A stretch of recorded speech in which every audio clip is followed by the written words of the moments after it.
말씀 찾겠습니다. 요한복음 15장 12절에서 17절까지 말씀입니다.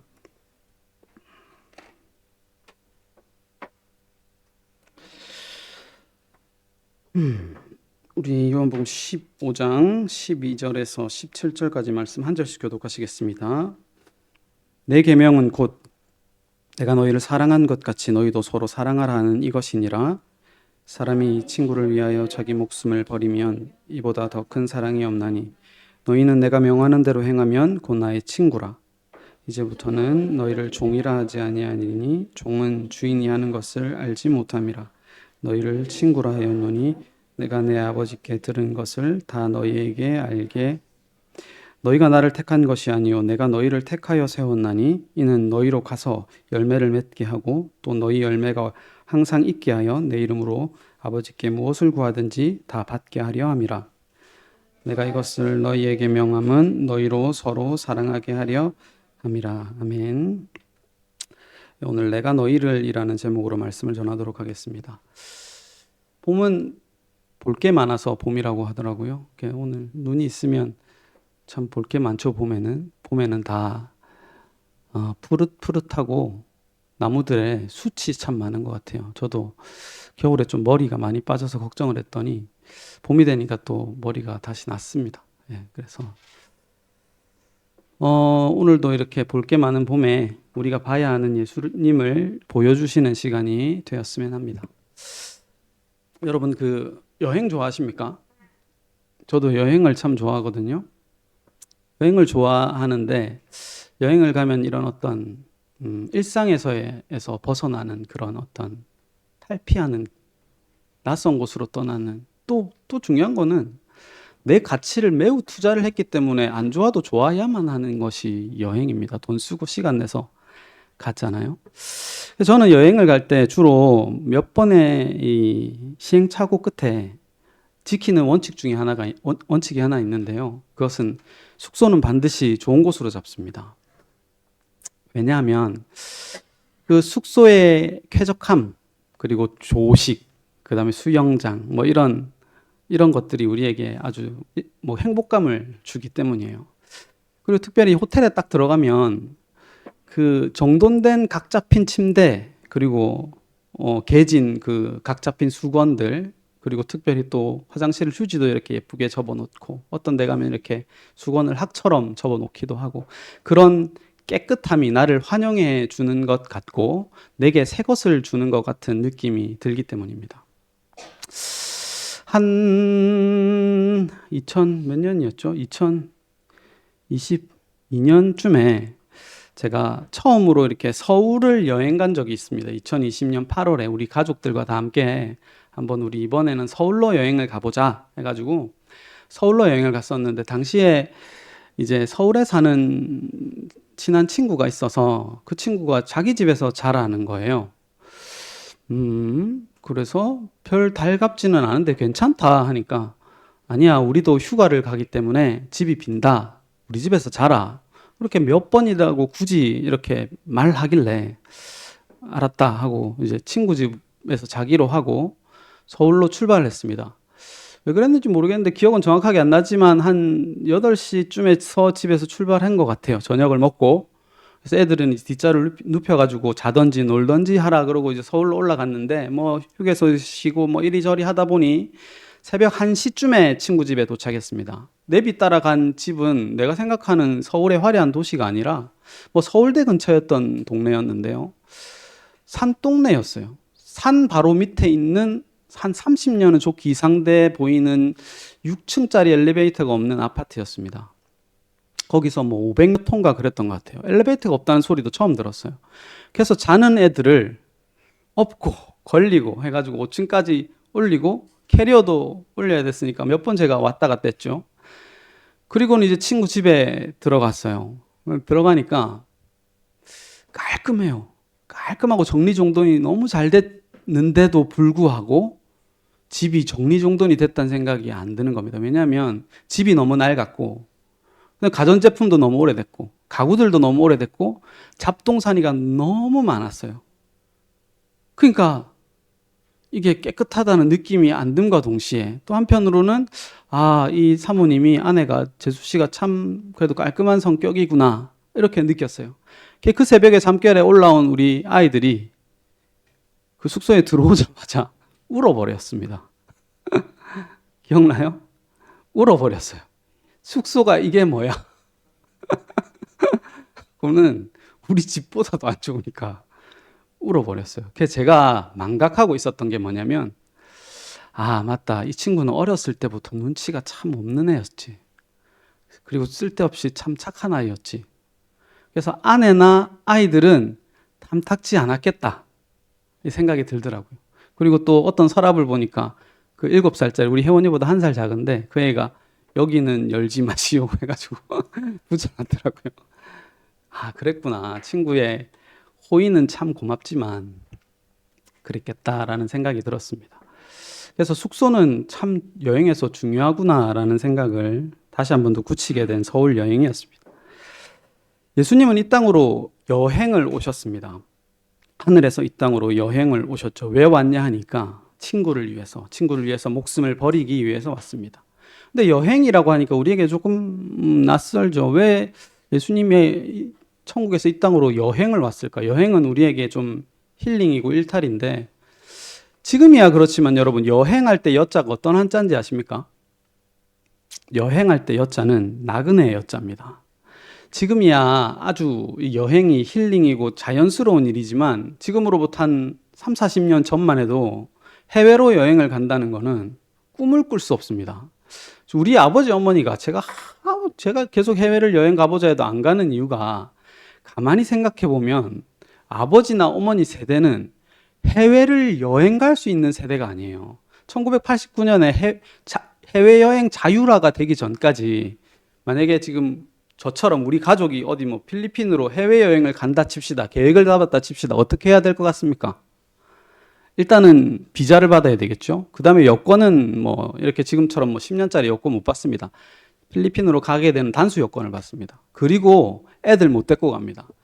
만 50세가 넘어야만 해외여행을 갈 수 있습니다. 그리고 200만 원을 1년 동안 은행에 예치해야 됩니다. 당시 200만 원이니까 그때 당시 대기업 1년 연봉이 한 200만 원 정도 되거든요. 지금으로 따지면 최소 5천만 원 정도 되는 돈입니다. 그걸 1년 동안 예치해야 됩니다. 갔다 와서 복잡한 절차를 거쳐야 찾을 수 있고요. 그 다음에 또 방공교육 받아야 됩니다. 5시간에서 6시간 정도 해외를 나갔을 때 간첩을 만났을 때 어떻게 해야 되냐, 외화는 어떻게 써야 되느냐 이런 방공교육 받아야 되고 그리고 영 불순하면 국정원 직원까지 붙는답니다. 그러니까 해외여행은 갈 수 있는 것이 아닙니다. 예수님 당대의 여행은 어떤 것이었을까요? 아무런 목적 없이 절대로 고향을 떠나지 않습니다. 고향을 떠난다는 건 목숨을 걸어야 되는 일입니다. 당신은. 그리고 떠나면 분명한 목숨을 걸어야 되는 이유가 있거나 기구한 사연이 있거나 그걸 여행이라고 합니다. 여행은 영어로 트래블이라고 하죠. 트래블이라는 단어의 원어도 고통, 산고 이런 뜻입니다. 그러니까 여행이라는 단어가 우리에게 힐링이 되는 순간은 잘 살게 되면서부터입니다. 잘 살게 되면서부터. 우리 인생을 여행이라고 할 수 있잖아요. 우리 인생 여행의 목적이 뭡니까? 이 중요한 질문인데 우리 인생 여행의 목적이 뭘까요?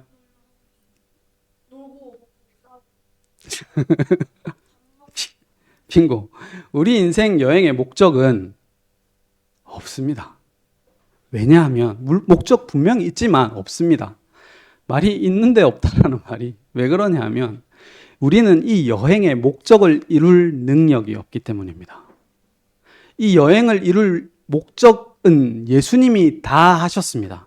그래서 예수님께서는 너희가 이제 목숨 걸고 여행하지 않아도 되는 여행 자율화 시대를 열어주신 것입니다. 그래서 우리는 여기서 먹고 싸고 즐기고 씹고 뜯고 맛보면 됩니다. 힐링하고 즐기면 되는 여행이 예수님 안에 있습니다.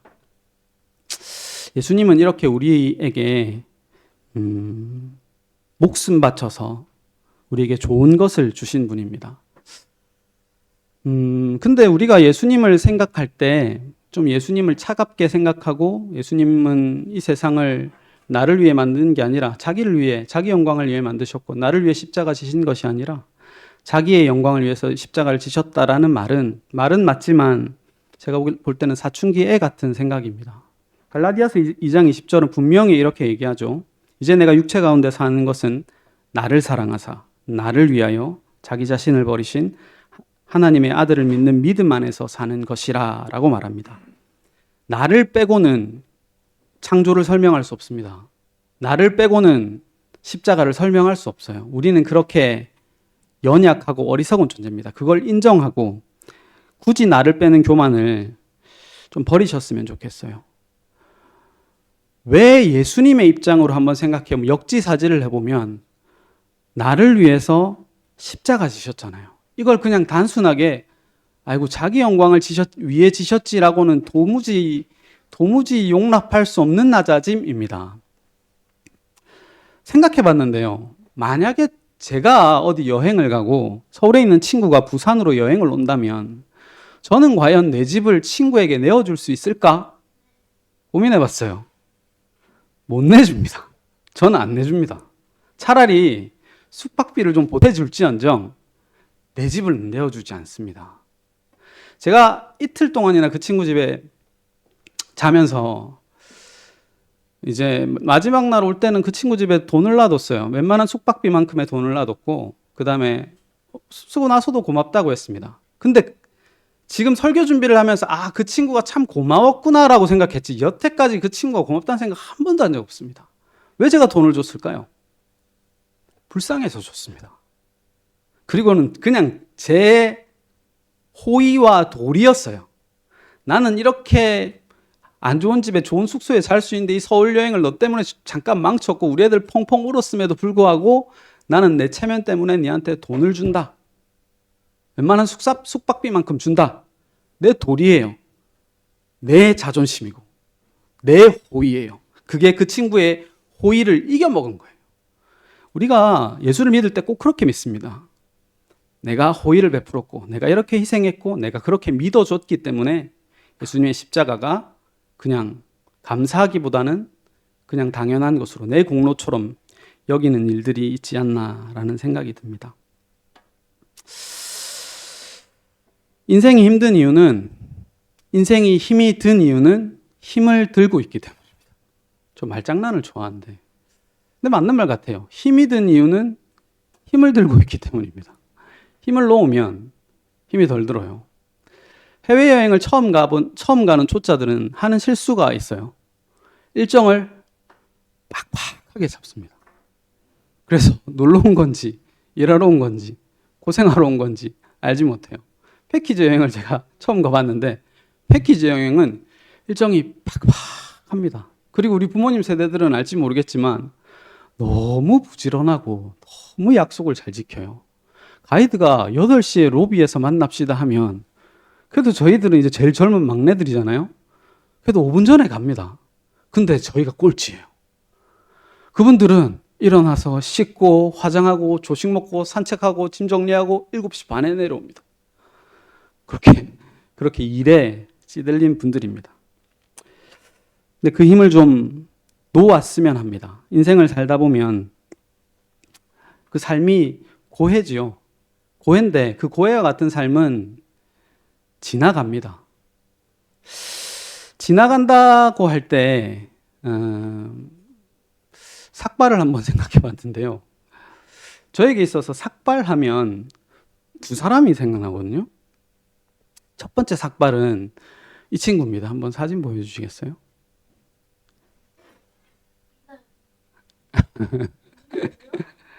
미나예요. 이 친구가 지금 요나처럼 아버지를 향해서 원망하는 표정입니다. 이게 뭐냐고. 저한테 지금 짓는 표정이 저 앞에 제가 있습니다. 저기 쌍욕을 하는 표정 같죠? 저게 어떤 거냐면 제가 원래 저 다음 사진 보여주시면 투블럭으로 이제 머리를 제가 잘라줬거든요. 몇 번씩. 투블럭으로 자르다가 자꾸 뭐가 라인이 안 맞아서 올라가다 저까지 올라간 거예요. 그래서 모이칸 머리가 된 거예요. 그 표정 보세요. 가스라이팅 당한 표정이죠. 미나야 너무 예쁘다. 예쁜가 하는 표정이에요. 근데 저까지 행복했어요. 저희 가정은. 근데 갑자기 아내가 들이닥치더니 머리가 이게 뭐야? 라고 하는 거예요.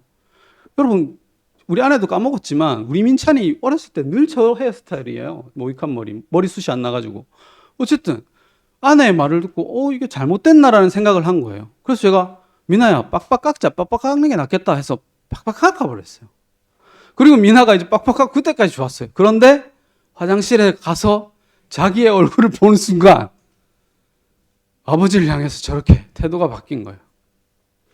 펑펑 울고 이제 우리 집에 아무도 오지 마. 나 학교도 안 가. 막 난리가 난 거예요. 그래도 어린 게 시간이 조금 한 30분 정도 지났나? 다시 사진 보여주실래요? 저렇게 됐어요. 저 30분 뒤도 안 된 겁니다, 저게. 미나야, 예뻐. 머리카락은 다시 자랄 거야. 그리고 미나야, 모자 쓰니까 너무 예쁘다. 그런가? 그리고 저희 맨 마지막 저 북한에 갔죠. 완벽히 가스라이팅을 당해가지고. 그리고 어린이집 가니까 그 기사분이 나이가 되게 많으신데 미나 너무 이쁘다고 칭찬해 준 거예요. 우리 아버지 세대 때는 학생들 다 저 머리 아닙니까? 그러니까 그 추억도 생각나고 너무 예쁘다 해준 거예요. 그래요. 머리카락은 다시 자랍니다. 미나 지금 절대 머리 자르는 거 싫어하거든요. 머리 보세요. 어제 머리 자른 겁니다. 저 잘랐는지 안 잘랐는지 모르겠죠. 이제 삼손처럼 머리를 안 자르려는 트라우마가 누구 때문에 생겼는지 모르겠지만 그래요. 머리카락은 자라고 인생의 고난은 지나갑니다. 시간이라는 것은 은혜고 또 내일이라는 것도 은혜입니다. 두 사람이 있다고 했죠. 한 사람은 이 사람입니다.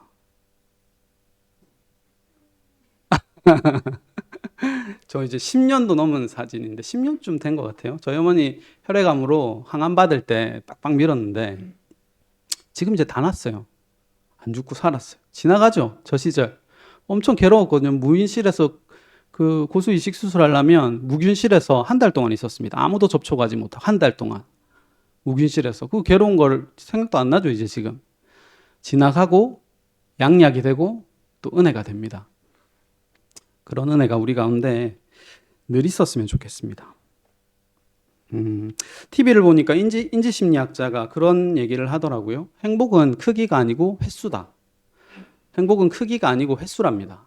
그러니까 우리는 엄청 큰 행복을 바라지만 그 행복은 우리를 크게 오래 지속적으로 행복하게 하지 못하고 그냥 작은 것에 행복하려는 습관을 가지는 것이 행복한 것에 훨씬 도움이 된대요.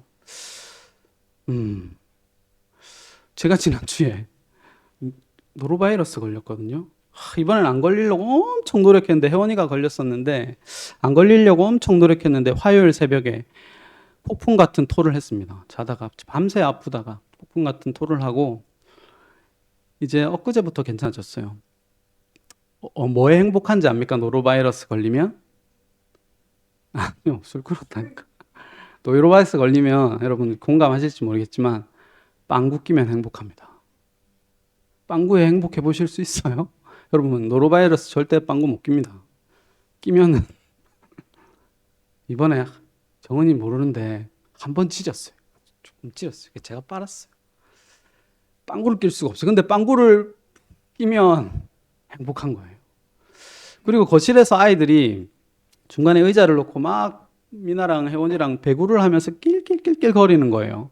그 모습이 너무 행복한 거예요. 참 행복하다. 그리고 이런 행복들은 그 심리학자가 말하는데 기록하는 것이 좋답니다. 우리가 말하면 오래 기억이 남잖아요. 내가 로또에 걸리면 말하고 싶죠. 말 안 하고 싶나? 내 자식이 서울대에 가면 말하고 싶고요. 뭔가 내가 결혼을 하면 자꾸 모든 사람들의 첨첩장 돌리면서 알리고 싶죠. 그 행복했던 그 강력한 기억들은 오래 가요. 근데 그게 우리를 지속적으로 행복하게 못한다니까요. 그러니까 일기나 감사일기장을 쓰면서 아주 사소한 것도 늘 기록하는 습관을 가지면 나중에 내가 우울해서 쓰러졌을 때, 삶이 진짜 힘들어서 지쳤을 때 그 기록들을 보면 다시 일어날 수 있는 이런 힘이 생긴다고 하더라고요.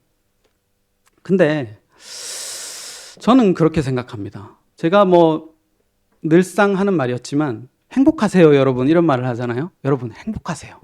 근데 행복하세요라는 말도 참 재밌는 게 우리는 행복할 능력이 없습니다. 능력이 없는데 뭘 행복하래요 우리 보고.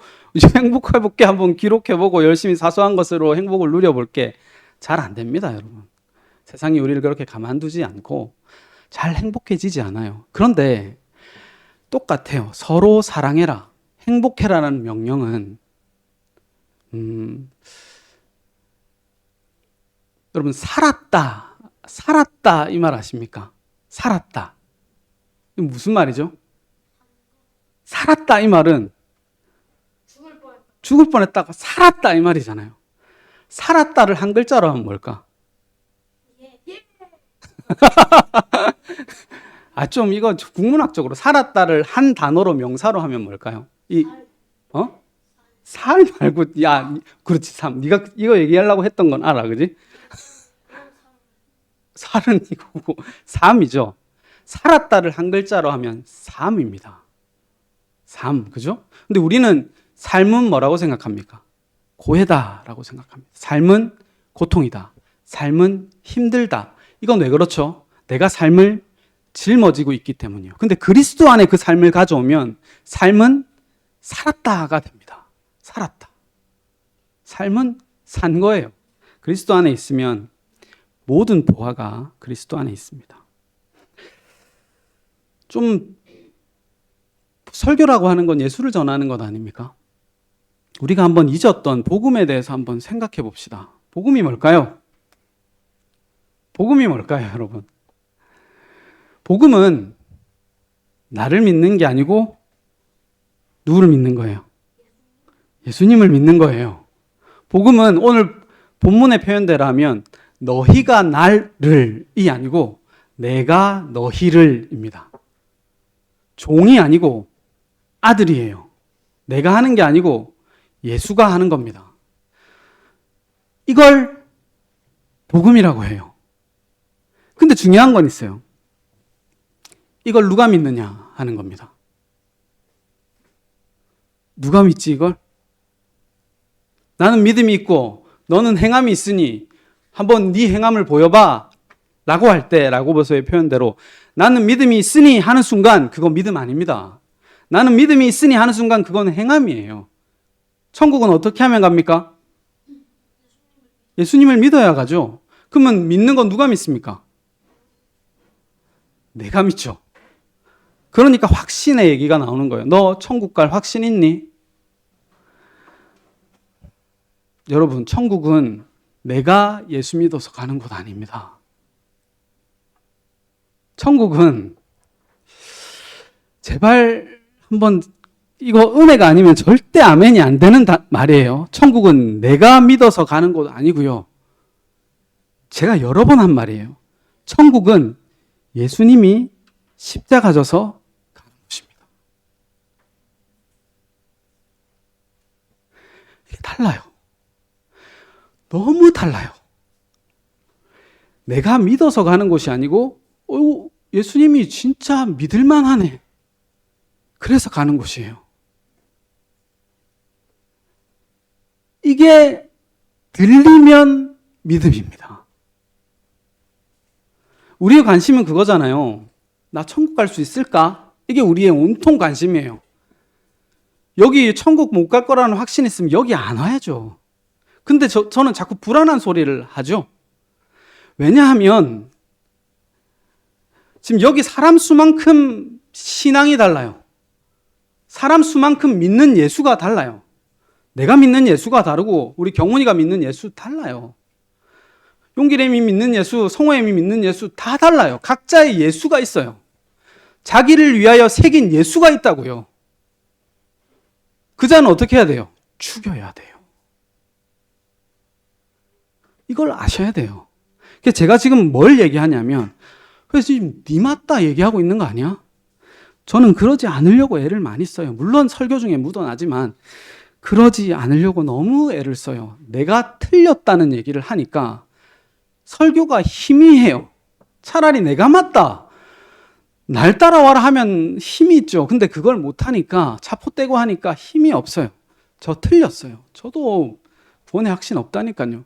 그런데 다시 말하지만 복음은 내가 믿어서 내가 확신해서 내가 행해서 가는 곳이 아니라 예수님이 십자가 져서 가는 곳입니다. 이 말이 얼마나 위대하냐 하면요. 반대로 얘기하면 이 말이에요. 나의 불신앙이 나를 지옥으로 끌고 가지 못합니다. 우리의 불신앙이 나를 지옥으로 못 끌고 간다니까요. 내가 옆에 있는 사람 좀 덜 사랑해도, 미워해도 서로 사랑이 무너지지 않아요. 내가 우울 빨고 우울증 약을 입에 아무리 쳐넣어도 나의 행복이 무너지지 않는다니까요. 그게 예수 안에 살았다라는 삶입니다. 물론 나의 인지 속에는 그게 없어요. 여러분, 우리의 인지라고 하는 건 얼마나 사기를 잘 당하는 줄 압니까? 내가 믿습니다는 사기예요, 여러분. 왜 사기당합니까? 확실히 믿었기 때문입니다. 웬만하면 사람들 돈 안 씁니다. 웬만하면 내 돈 안 써요. 근데 내 돈을 썼다는 건 믿었기 때문이에요. 철떡같이. 호텔방은 가게 잡혀 있어요. 새 것 같아요. 호텔방만큼 타인이 휩쓸고 간 자리가 어디 있습니까? 헌 것이 어디 있어요? 조금 전, 1시간 전까지만 해도 누가 뒹굴었던 침대방이에요. 근데 시트로 각 잡아놨어요. 위장해놨어요. 날 속였어요. 근데 믿는다고요. 호텔은 나를 자유롭게 한다고. 그렇게 믿어버렸어요. 사실은 중요하지 않아요. 내가 믿은 게 중요하지. 그건 천국 못 데리고 간다고요. 우리의 인지는 연약하다고요. 예수님 믿으세요 라는 말은 예수님이 신실하십니다.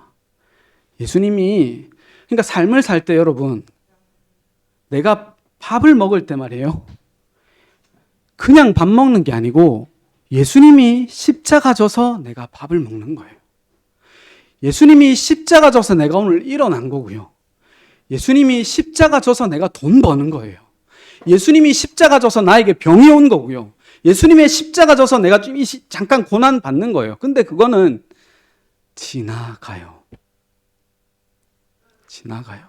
이걸 삶이라고 합니다. 이걸 이제는 내가 산 것이 아니요라고 합니다. 이걸 한번 은혜로 읽어봅시다. 우리 갈라디아서 2장 20절 다 같이 한번 읽어보겠습니다. 시작. 내가 그리스도와 함께 십자가에 못 박혔나니 그런즉 이제는 내가 사는 것이 아니요 오직 내 안에 그리스도께서 사시는 것이라. 이제 내가 육체 가운데 사는 것은 나를 사랑하사 나를 위하여 자기 자신을 버리신 하나님의 아들을 믿는 믿음 안에서 사는 것이라. 아멘. 이 삶이, 자, 십자가 때문에, 십자가 져서라는 그 문장이 우리의 삶에 침범하면요, 어떤 삶이 될 것 같아요? 안 망해요. 너무 행복해요. 그걸 받아들이지 않으니까, 내가 힘을 들고 있으니까 고난이 힘들어요. 병이 힘들고 이건 너무 힘든 거잖아. 근데 십자가 져서 다 했다 하더라가 침투하면 고난이 나를 잠시 힘들게 못해요. 세상의 기쁨도 나를 온전히 기쁘게 못해요. 모두 다 삶이 돼요. 예수님이 다 했다고 하니까 좀 재미가 없습니까? 근데 예수님은, 하나님은 우리의 삶을 이끌어 가실 때 재미없게 안 이끌어 가세요. 시켜줍니다. 네가 한번 해봐. 인생에서 우리가 한번 해봐가 너무 많잖아요. 네가 한번 해봐. 그래서 우리 뭐 합니까? 성취욕 있어요. 아, 내가 했다라는 착각도 있고요. 인생은 내가 만들었어, 내가 노력했어라는 자부심도 생겨요. 근데 그게 예수 안에 들어오니 죄구나. 그런데 또 뭐 또 다른 삶을 삽니까? 똑같아요. 그냥 또 네가 한번 해봐 합니다. 여담이긴 하지만 조금 긴데 여담해도 될까요? 제 인생이 조금, 미나가 하지 말라네. 긴 얘기를 짧게 하는 게 말 잘하는 사람이거든요. 한번 해볼게요. 국내의 모든 운동선수를 통틀어서 제가 제일 좋아하는 운동선수가 있습니다. 누구죠? 혜원아, 누구라고? 르브론 제임스입니다. 우리 애들 다 압니다. 제가 제일 좋아하는 선수는 르브론 제임스입니다. 왜냐하면 제가 군대 갔다 와서 농구에 미쳐 있을 때 혜성같이 2004년에 등장한 신인 선수가, 괴물 같은 선수가 르브론 제임스거든요. 스테판 커리 좋아하는 사람들은 뒤늦게 NBA에 들어온 사람들이 안 놀아줍니다. 르브론 제임스는 괴물이에요. 2004년부터 지금 몇 년입니까? 2026년까지 아직도 NBA에서 최고 기량으로 뛰고 있습니다. 미친놈이에요. 2020년부터 이제 농구는 사실 아주 신체 능력이 중요하기 때문에 30 중반이 넘어가면 은퇴를 해도 되고 아니면 기량이 절반으로 줍니다. 지금 르브론이 43살이거든요. 할아버지 중에 할아버지입니다. 2020년대부터 르브론의 평가는 확 절하됐어요. 쟤는 절대 이제 앞으로 우승 못한다. 절대 전성기 기량 못한다. 왜냐면 늙었으니까. 근데 2020년에 우승했어요. 2021년이 되면 또 시즌 전에 반드시 그럽니다. 르브론이 이제 늙었다. 근데 21년도 엄청 잘해요. 22년도 늙었다. 엄청 잘해요. 23년도 잘해요. 24년도 잘해요. 5년도 잘해요. 2026년이 됐어요. 이제 진짜 늙었다. 르브론은 못한다. 진짜 못해요. 저의 우상이 못해요, 이제. 레이커스가 7위, 8위를 합니다. 근데 르브론이 LA 레이커스가 명문 구단이거든요. NBA 구단 중에 보스턴 셀틱스가 제일 많이 우승을 했고 레이커스가 그보다 1승이 모자랍니다. 근데 파이널은 훨씬 더 레이커스가 많이 올라갔어요. 레이커스는 최명문 구단이에요. 근데 레이커스가 7위였거든요. 8위 왔다 갔다 하다가 시즌을 몇 위로 맞췄냐면 한 게임 차이로 겨우 4위로 맞췄어요. 엄청 잘. 마지막 시즌 한 20경기는 승률이 90%였습니다. 아무도 이길 팀이 없었어요. 왜 그랬을까요? 르브론이 1순위로 있다가 항상 팀의 에이스였다가 내가 이제 팀의 3옵션 할게. 그 자리로 내려와 버렸어요. 내가 이제 팀의 3등 할게. 그리고는 루카 돈치치 엄청 잘하는 선수. 루카 돈치치가 에이스, 그 밑에 오스틴 리브스 신인이었는데 갑자기 엄청 잘하는 선수 있어요. 얘가 이제 1옵션, 2옵션 하고 르브론은 3옵션으로 내려오다 보니 그 잘하는 애가 세 번째를 받쳐주니까 엄청 강팀이 된 거예요. 그래서 이제 누구도 건들지 못하는 팀이 됐습니다. 그리고 기다리던 제가 기다리던 플레이오프가 열렸어요. 롯데는 플레이오프 못 가잖아요. 희망을 버려요. 레이커스는 플레이오프를 드디어 지난주부터 시작을 했어요. 근데 미국의 전문가들이 16명이 평가를 했는데 5위 팀인 휴스턴 셀틱스하고 붙었거든요. 휴스턴 로켓하고 붙었거든요. 16명 중에 15명이 휴스턴이 이긴다라고 했어요. 왜 그랬을까요? 마지막 시즌 2경기를 남기고 루카 돈치치하고 오스틴 리브스가 부상을 당했어요. 최소 한 달 결장입니다. 그러니까 플레이오프 날린 거예요. 그럼 늙은 르브론 데리고 휴스턴 셀틱스에는 케빈 듀란트라는 별명이 뭐냐면 지구 1옵션이에요. 지구에서 하는 사람만 믿어야 된다면 쟤 믿어야 된다. 3점 슛 안 거리에서는 그냥 그게 슛이 레이업이에요. 무조건 100%예요. 걔가 건재하기 때문에 이제 르브론은 끝났다라고 했어요. 그래서 저도 뭐 마음을 접었어요. 사실은 마음이 있으면 쿠팡 플레이가 지금 NBA를 독점해서 중계하기 때문에 10,000원을 줘야 볼 수 있거든요. 1차전 안 봤어요.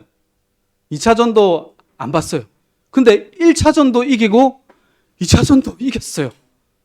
르브론 제임스가 미쳤어요. 엄청 잘해요. 그래서 이제 돈을 결제를 했어요. 10,000원을 결제를 하고 어저께입니다. 어저께 LA 레이커스 경기를 제가 봤어요. 휴스턴 셀틱스하고 로켓하고 경기를 보는데 저의 시간과 정성을 투자해서 설교 준비도 해야 되는데도 불구하고 안 하고 봤어요. 15점 차로 막 이기는 거예요. 이제 이겼다. 그래도 설교 준비는 해야 되겠길래 하삼동에 앉았어요. 하삼동에 앉아가지고 이제 그래도 또 이제 4쿼터 본다고 4쿼터를 막 보고 있었어요. 근데 4쿼터부터 애들이 이상하네. 자꾸 지더니 역전을 당하네. 그리고는 1분을 남기고는 4점 차로 지네. 르브론이 뭐 할 줄 알았더니 얘가 이제 힘이 다 빠져서 실수를 하네. 그리고 마지막 30초를 남기고 6점 차로 지고 있는데 르브론이 30초를 남기고 회심의 3점 슛을 팍 날렸어요. 그게 안 들어갔어요. 그리고 휴스턴 리바운드를 잡았어요. 29초 남았어요. 29초 남고 6점 차로 지면은 NBA에서 1716개의 경기가 있는데 딱 한 번 빼고 1715경기는 다 졌어요. 확률로 따지면 0.006의 확률로 LA 레이커스가 이길 확률은 없습니다. 그래서 저는 3점 슛이 안 들어가고 휴스턴 리바운드 잡자마자 꺼버렸어요. 에이씨, 시간 낭비했다. 내가 안 본 건 다 이기고 보니까 치네. 여러분 그런 분들 있죠. 롯데야 보지 마세요. 보니까 졌어요. 그리고 이제 한참 설교 준비를 하다가 여러분 이런 말이 있어요. 명경기는 본 사람이 승자다. 진짜 그 명경기를 실시간으로 본 사람이 승자예요. 근데 제가 탁 열었어요. 이겼는 거예요, 레이커스가. 그걸 제가 못 봤어요. 그 리바운드를 잡고 2초만 더 봤어도 되는데 리바운드를 잡고 패스를 요래했는데 마커스 스마트가 이렇게 인터셉트를 딱 해가지고 드리블 한번 치고 팍 떴는데 파울을 탁 당해가지고 3점 슛 프리드로우를 얻어요. 세 개를 다 놓고 또 이제 작전 타임 불러고 얘네들이 공격하려는데 르브론 제임스가 막 막아가지고 뒤에서 공을 팍 쳐가지고 르브론 제임스가 3점을 팍 넣어가지고 동점 돼가지고 연장전 가서 이기는 그 명경기를 2초만 더 왔어도 볼 수 있었는데 못 봤어요. 이건 100억을 줘도 봐야 되는 경기를 못 봤어요. 제가 하고 싶은 얘기는 이게 아니라요. 사진 보여주실래요? 제가 제일 이 경기에서 인상 깊었던 장면입니다. 제가 뭐 하는지 압니까? 이건 어떤 농구의 전문가들도 설명해 주지 않을 거예요. 저 정도 알아야 설명해 줍니다. 저게 뭐냐면 저게 르브론이거든요. 43살인데 허벅지 보세요. 저게 르브론이고 르브론 앞에 있는 사람이 누군지 압니까? 제임스하고 JR 돼 있어요. 제임스 JR 뭐죠? 제임스 주니어라는 말이에요. 르브론 제임스, 쟤는 제임스 브론입니다. 누굴까요? 르브론의 아들입니다. 르브론이 43살 2004년도에 데뷔를 했는데 2004년도에 쟤를 낳았어요. 그러니까 19살 때부터 사귀던 여자애랑 애를 낳았어요. 데뷔하자마자. 그래서 2013년에 결혼을 했거든요. 연애를 20년 가까이 하다가 결혼을 했어요. 제가 이제 2004년생이에요, 제가. 몇 살이고? 23살 정도 되죠. 제가 이제 NBA 들어온 지 3년 됐어요. NBA 어떤 세상인 줄 압니까? 괴물들만 뛰는 곳이에요. 근데 제가 어떻게 뛸까요? 제 키가 187밖에 안 되거든요. 작아요, NBA 선수 치고는. 그리고 더욱 중요한 거는 저거 플레이오프잖아요. 플레이오프는 주전들의 경기입니다. 후보들은 1분도 뛰기가 힘들어요. 왜냐면 조금이라도 실력이 모자라는 애들이 오면 플레이오프는 미친 듯이 뛴다고 애들이 막 지 온 힘을 다해서 뛰어, 온 힘을 다해서 뛰어. 그러니까 실력이 모자라는 애가 벤치 멤버가 들어오면 무조건 지기 때문에 벤치 멤버가 못 들어와요. 근데 제가 뭐 정규 시즌에 잘했으면 모르겠는데 정규 시즌도 아버지 백 때문에 LA 레이커스 들어왔지. 제가 1차전에 저 르브론 제임스의 기록이 뭐냐면 3분 19초 뛰었는데 실책 하나 했어요. 슛 한 번 때리지 못하고 실책 하나 한 게 끝입니다. 파울 2개. 실책 하나가 파울 2개 했어요. 그럼 2차전에 뭐 했냐면 3분 몇 초 뛰었는데 실책 하나 했어요. 아무것도 못 했어요. 그럼 3차전이면 감독이면 쟤 뛰게 해야 됩니까? 안 뛰게 해야 됩니까? 안 되죠. 저 중요한 경기에 지금 안 뛰고 있는 즐비하게 잘하는 애들 연봉 엄청 많은 수십억에 있는 애들이 벤치에 앉아 있는데 쟤가 어떻게 뜁니까? 쟤가 어떻게 뛰죠? 아버지가 르브론이라서요. 아버지가 르브론이라서 내 아들 뛰게 해라, 플레이오프에. 이 중요한 경기에 내 아들 뛰게 해라. 그럼 나 안 뛰겠다. 아마 그랬을 거예요. 저 절대 뛰게 할 수 없는 애입니다. 다음 사진 보내줄래요? 저 장면이에요. 저 농구를 하는 사람은 생각하는데 지금 저 브로니 제임스의 앞에 있는 애가 수비수거든요. 브로니 제임스에 가까이 붙어 있습니까? 떨어져 있습니까? 떨어져 있어요. 왜냐하면 브로니 제임스를 무시하는 거예요. 무시할 뿐더러 브로니 제임스는 슈터라고 온 애가 아니에요. 슛하지 말고 패스하거나 많이 움직이면서 수비하거나 힘을 빼거나 그러라고 3분 뛰는 애란 말이에요. 근데 왜 수비를 그냥 뒤로 가 있어요? 근데 저 르브론 제임스 보세요. 뭐 때문에 르브론 제임스가 저 지 수비를 이렇게 밀고 있죠? 지금 왜 저 짓을 하고 있냐면 원래는 브로니하고는 어떤 걸 해야 되냐면 브로니 앞에 쟤를 르브론이 가까이 가서 이렇게 딱 스크린을 합니다. 그러면은 브로니가 이쪽으로 가죠. 그러면 르브론 수비수는 여기 있으니까 르브론 수비수가 브로니를 막아야 돼요. 브로니를 막으면 키 작은 제가 르브론 앞에 붙죠. 그럼 르브론이 등 들고 들어가서 나한테 공 줘, 브로니야. 그럼 내가 해결할게. 요거란 말이에요. 요걸 요 앞에도 몇 번 했어요. 근데 르브론이 지금 어떻게 하냐면 르브론 앞에 애한테 하는 게 아니라 그 옆에 애한 자기 수비수를 이렇게 밀고 있어요. 그 말은 농구를 아는 사람은 이제 아는 거예요. 저거 지금 브로니를 스크린해 주려고 하는구나 지금 생각하고 브로니 앞에 수비수는 생각하고 뭘 생각하냐면 브로니가 이쪽으로 파서 들어가겠구나. 그래서 그 다음 사진 보여주면 이렇게 뒤로 빠져서 얘 팔 거를 대비하죠. 그런데 브로니는 아는 거예요. 아버지가 내가 떨어져서 얘를 스크린할게. 내가 만약에 이 행동을 하면 내 앞에가 자리가 빌 테니까 거기서 슛해. 이걸 둘이가 얘기를 한 거예요. 그거는 저만 알아요. 이건 저만 알아요. 저 스크린으로 위장한 르브론이 절대 스크린 서주는 애가 아닌데 온 힘을 다해가지고 막 스크린을 서주면서 브로니가 보고 아버지가 저기서 스크린을 잡아줘요. 슛하라고. 가서 아버지를 믿고 그 앞에서 20살짜리가 미쳤다고 저 플레이오프 경기에서 3점을 때린다고 저거 못 넣으면 개욕 먹는데 아버지가 때리라고 하니까 저기 앞에 서서 때려요. 들어가요. 그 아버지와 아들만 아는 거예요. 저 경기 브로니가 이기겠나요? 르브론이 하드캐리해서 이겼어요. 브론이 뭐 했는데요? 아버지가 은혜 베풀어 줬어요. 니 참 재미없니? 해봐. 내가 다 스크린 해줄게. 살아봐. 괜찮아. 재밌게 살아. 하고 싶은 거 해. 성취욕 느끼고 싶으면 느껴. 근데 내가 해줬잖아. 내가 이 경기 이겼잖아. 이기게 해줬잖아. 이게 은혜란 말입니다. 저의 식의 설교입니다. 예. 이렇게 주님의 은혜를 생각하시면서 나의 행함보다 주님이 십자가 져서 천국을 간다는 그 은혜 안에서 다시는 우리가 되었으면 합니다. 네, 기도하시겠습니다. 고마우신 하나님 아버지, 은혜를 감사드립니다. 은혜라는 단어가 나의 행함을 온전히 배제한 단어임에도 불구하고 우리는 그 은혜라는 단어의 의미를 예수님의 입장에서 생각하지 못합니다. 나의 삶만 생각하느라. 그래도 우리를 이해하시고 우리를 아시고 내가 너희를 택하였으니, 내가 너희를 사랑하였으니, 내가 너희를 만세전부터 내 아들로 예비했으니 이제 너를 종이라 하지 않고 아들이라 하겠다. 아들은 종이 되고 종은 아들이 되는 이 귀한 은혜의 복음이 우리 마음 가운데 들리게 하여 주옵소서. 감사드리며 예수님의 이름으로 기도합니다. 아멘. 우리 아까 그 찬양 한번 다시 할까요? 예, 원래 나의 나 된 것은 은혜라.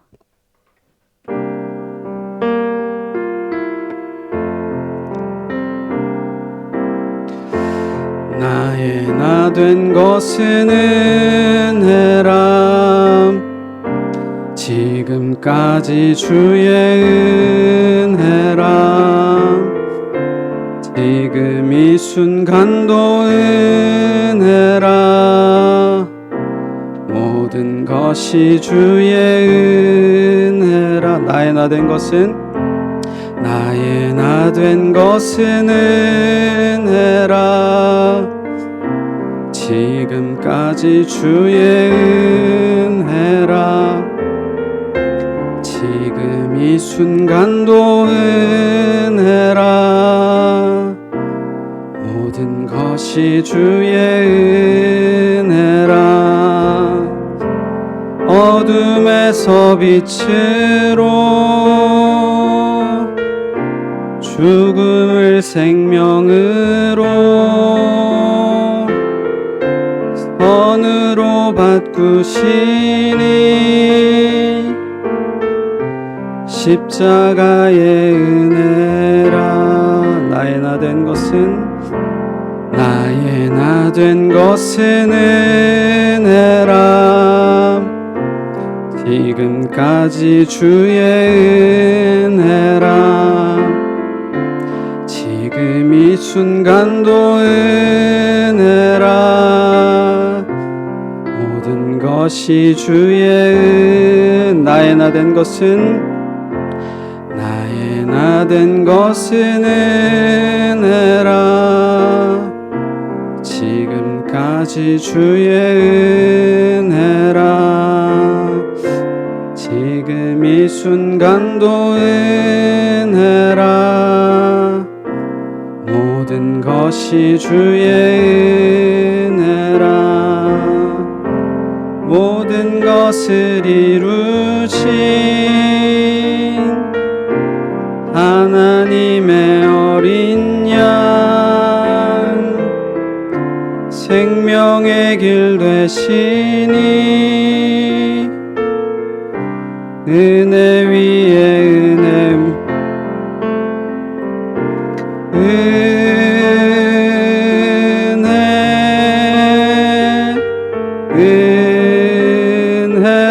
은혜로다. 은혜.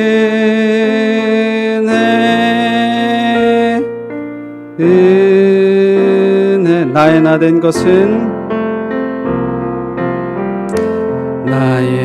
된 것은 은혜라. 지금까지 주의 은혜라. 순간도 은혜라.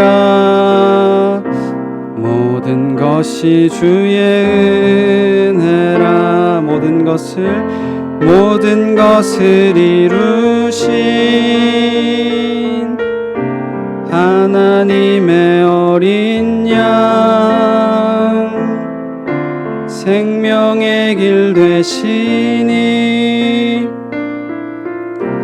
은혜 위에 은혜라.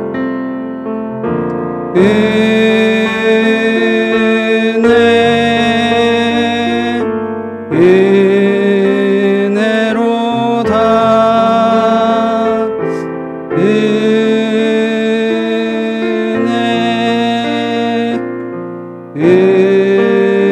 은혜로 은혜.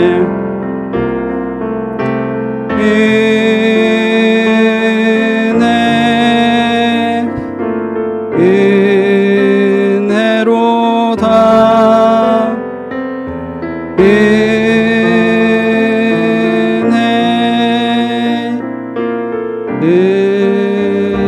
은혜로다.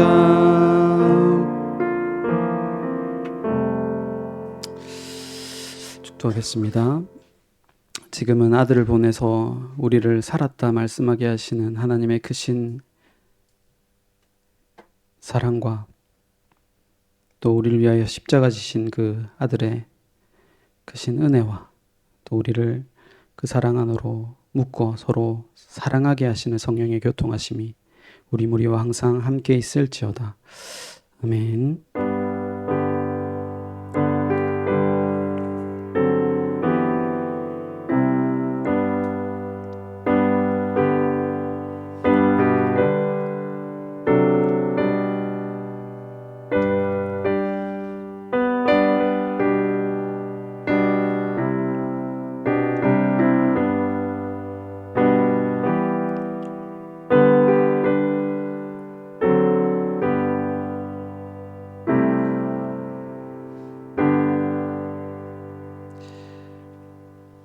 네, 마쳤습니다.